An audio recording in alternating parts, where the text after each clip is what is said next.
Hey guys, আজ নিয়ে চলে এলাম মিনি ব্লগ নিয়ে। তো আজকে আমি বাজার গেছিলাম বরের সাথে। এগুলো হচ্ছে কিনতে। এ হচ্ছে একটা বাটি, একটা ছোট্ট গ্লাস, আর একটা থালা, আর এ হচ্ছে সোনার টিকলি একটা, আর হচ্ছে রূপোর টিকলি। এগুলোই কিনতে গিয়েছিলাম। তো ভাবছিলাম ভিডিও করব, যখন কিনতে যাই তখন অন্য কিছু একটা কিনে নিয়ে এসেছি। মনের স্বপ্ন একটা, মানে মনের ইচ্ছা একটা পূরণ করেছি আর কি।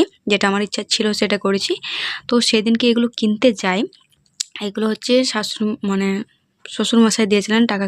টাকা দিয়েছিলেন কেনার জন্য এগুলো। আর সেদিনকে আমি চোখের জল ফেলতে ফেলতে গিয়েছিলাম, মানে কাঁদতে কাঁদতে কিন্তু গিয়েছিলাম।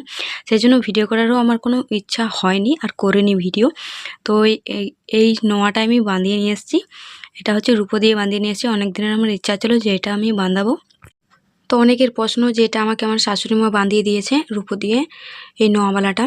তো যেটা নয় সেটা কেন বলবো যে হ্যাঁ বাঁধিয়ে দিয়েছে। এটা আমি আমার ব্যবসার টাকা, যখন আমি